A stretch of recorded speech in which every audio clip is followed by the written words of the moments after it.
Hello guys, and welcome back to my YouTube channel. Thank you for tuning in. If you're new here, welcome. My name is TOLulopesolutions. I film about faith, marriage and lifestyle from Lagos, Nigeria.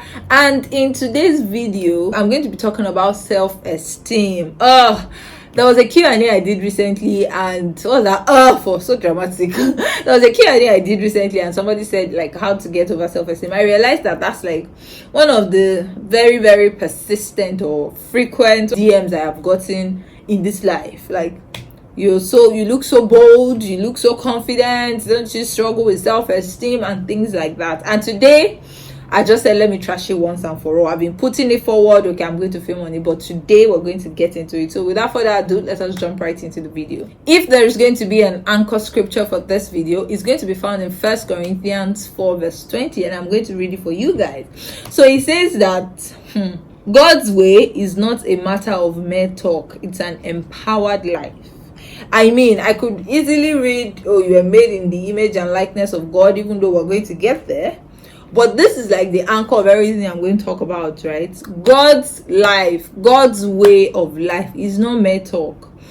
Things do not happen for you in this life because you are talking about it. Is that saliva? Maybe. But I'm passionate about this, okay? Things do not happen because wishful thinking, or you just your friends that one day you're going to be this or that. You're going to win souls for Christ. Oh, things do not just follow your laps. Let me just tell you, that's life. It is an empowered life. Now let's check the meaning of empowered in the Urban Dictionary. It says, give someone the authority or power to do something, make someone stronger and more confident. I'm happy that there is confidence here, especially in controlling their life and claiming their rights. How else am I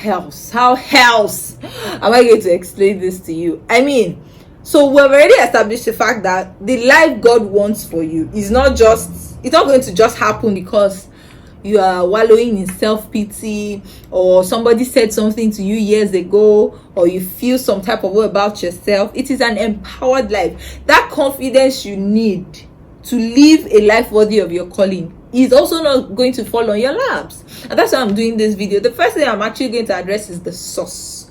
Now, I feel like a lot of times some people are just naturally timid. Like, these are the people that maybe that's their temperament. If you say you're naturally timid, then it's not going to be that timidity that will stop you from going after the things you want, right? But if you can pinpoint a reason to it most of the times, then that is where you are allowing the enemy mess you up. Because every time you want to do something, that voice in your head is going to tell you that it's not your type they are looking for. Oh no, look at the pimples on your face. Oh, it's not for fat people. Remember you were raped when you were younger. Oh no, remember your body count. Oh no. Like, what is the source of your timidity and your self-esteem issues? A lot of times though, people trace it to like a family background that is faulty, a faulty family background. Maybe people have said words into your head that is messing with you, who told you you'll never be great. You know what, I think I should just talk about the sources and how I feel like you can try your best to come out of it, right? So if, for instance, it's from a poor family background, poor, I don't mean like in money, I mean like faulty, right? I think it's time that you hold on to God's word through it. Because see, that's another thing. These things do not just live your life as well because, mere talk, I'm no more intimidated. It won't happen like that. You need to be active about it. So pick up your Bible day and night and read the things in the Bible that God says about you. For me, that's the first thing to tackle any self-esteem issues. That's the first solution. When you open your Bible and you see that you were made in the image and likeness of God, and you let that be your proclamation, you let that sink into your head every day and night, then it gets to a point where you become what you say.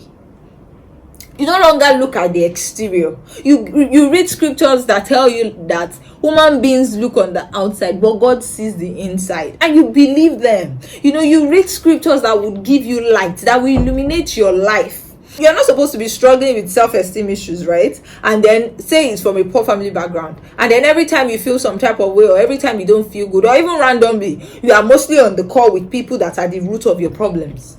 You're mostly on the call with people that got you here in the first place. And even if you still live with them, say you're here, say I mean, I've seen scenarios where some people say, oh, their moms or dads always tell them this, or their moms are taking out their lives, mistakes on them, and they're still living in the house. If that's your case, then I feel like it's wisdom for you to always carry the word of God and proclaim it for yourself.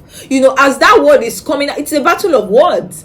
As the word is coming, dakpada, like Shalewa, it's not funny. Dakpada, you tell that word dakpada, no, this is not who I am. I feel like when you start to realize the person you are, and one of the reasons, I feel like one of the reasons I must say that I never had to struggle with self-esteem issues, one of the reasons obviously is because from a very young age I knew my creator. Like if you're not the one backing you up, then there are some things you don't go and kneel down to. So I feel like you need to actually tackle that aspect of your life by turning to what God's word says about you. We do this Let's Declare thing every day on Instagram, where if you follow Saved with Zest, is one of the initiatives I manage. If you follow it, you're going to see a lot of declarations of God's word, and it does not even have to do with the physical attributes.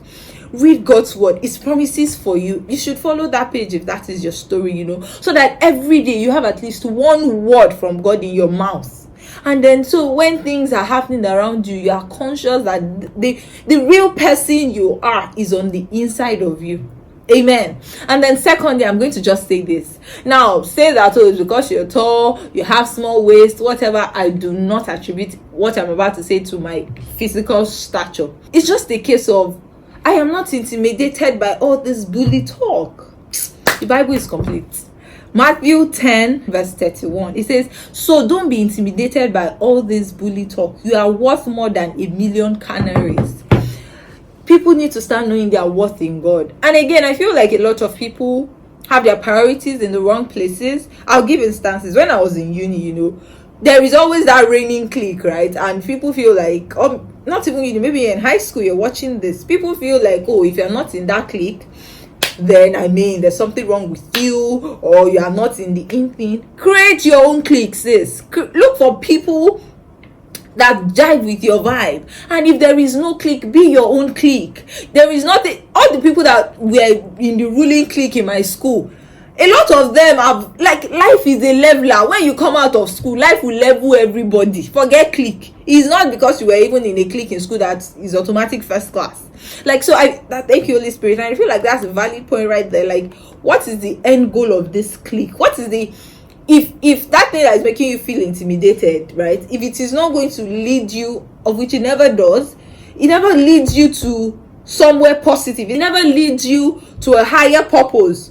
So what's the point? So if you're here and then you feel like it's because your boyfriend left you for somebody, and then you're feeling some type of way, maybe the girl is finer than you, and that wants to be the root of your self-esteem, you need to get your hearts together. Because guess what? He might still leave that girl, and even if he doesn't leave that girl, you are going to meet someone that is far better than him. I feel like we conclude on our lives too much because of scenarios and circumstances around us. I am that girl that somebody broke up with me like a month after I showed up in church with another girl, and my friends came to tell me. I guess the first thing my friends told me, one of them was in the ushering unit. Have you seen this person? The girl he came to church with, if you see her bum.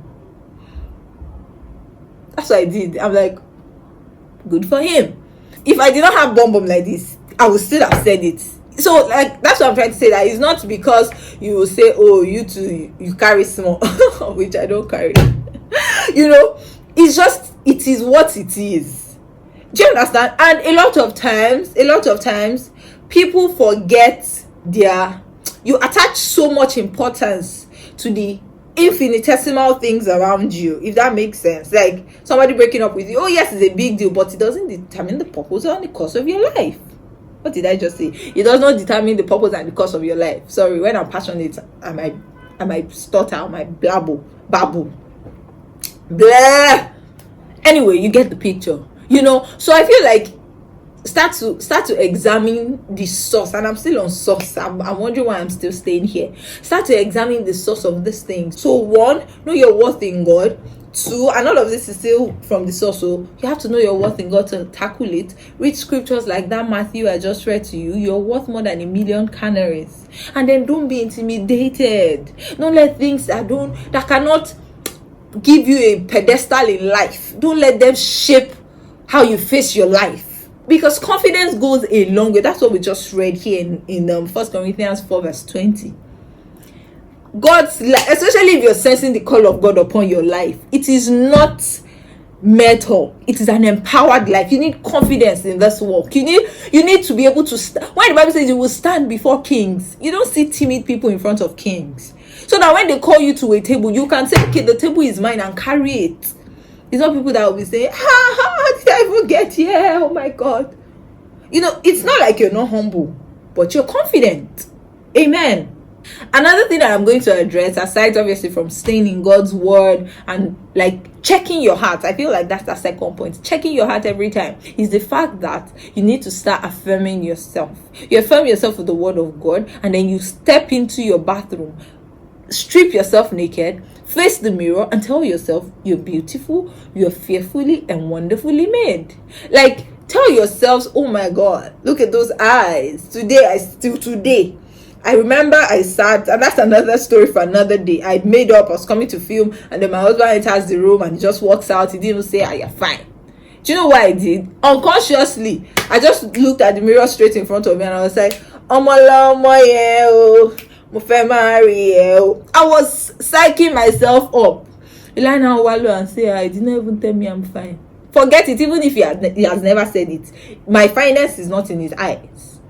Do you understand? So I feel like we need to start affirming ourselves. We need to, because since we are flesh and blood, these things make us happy. They pump adrenaline into your system, and that's good energy, right? So if nobody's telling you, tell yourself, look at yourself. You're a person now, so it's a person talking to a person in the mirror. You people are now to you. Tell yourself, you are for signs and wonders, baby girl. You're not bad at all. You're doing so well. Pamper yourself. So I feel like the sources can be plenty, like I said. Like, so let's not even go to the source again. Let's just be addressing the things, some of the things you can do. It might require you writing out this list. Write it out on your phone, so that when you go about your day, you pick it up in the Uber, you pick it up and you affirm yourselves. With time, I promise you, with time, nobody can tell you otherwise. Even if it's a problem of words and somebody has been saying you're ugly, with time, when they say you're ugly, you say, no, it's not me. It can't be me. Because when they say you're ugly, you believe it. It's the lie of the enemy. You believe it, you will be wallowing in self-pity. But when they say you're ugly, no, you know what? Something you have been declaring for over 6 months, somebody will now come and tell you you're ugly and you now still wallow. No. Do you get? And good for you, even better for you, if you have like a group of friends, a trusted group of friends, that, or one friend, an accountable partner that you can send the list to and tell the person, please, can you remind me of these things often? No homo, just call me and say, baby girl, you're not doing badly, baby girl, you're beautiful. These are people that also want to see you grow, people that want to see you living an empowered life. So lastly, I'm also going to say that, now, trust me, I can say all of these things, but there's a point where you know that you're lying to yourself as well. Don't lie to yourself. You can lie to everybody else. There are two people you cannot lie to: God and yourself. Even if you are lying to yourself, when you get inside, you will know that you are lying to yourself. So sit down, and this is for somebody that the source of your problem or the source of your self-esteem is not maybe your family background or what people have said to you. Maybe it's just a problem with you, right? Don't lie to yourself. Sit down, say, address these things. If they are telling you, you are so dirty, if you know that you are dirty and that thing is messing with your brain, yes. Thank you, Holy Spirit. I saw a movie last night, and it was about a particular father that told his son that was struggling with is it dyslexia? I think that's what's called dyslexia. Inability to write or read. He's always telling him, you idiot. There was one word they were using. Always talking the boy down. When the teacher met with the father, it was like, there is an island, Solomon Island. They don't. That thing blessed me. And that's to also tell you the importance of words. That they don't just go and start cutting trees. They will come together. You know how the Bible says that if 2 or 3 agree on anything, the teacher was telling the father that those people will come together and curse the trees. curse the trees, and in a matter of days these trees will start dying. Solomon Islands. I had to go on Google to look at it. Oh, and this is the movie for anyone who is interested. So for me, that just goes to say that obviously, if people are talking you down, at some point, even if that's not who you are, you become that person, right? So instead of allowing people talk you down, whether that's who you are or whether that's not who you are, start to do the opposite of what they're saying. Don't let people's conclusion about you become your conclusion about yourself. So for instance, as I was saying, I think I just mixed everything up, but you get the picture. If somebody is always telling you you're dirty, if you enter your room, you will know if you're dirty, and things like that will start to affect you, right? So someone is telling you you're dirty, start to take your bath twice a day.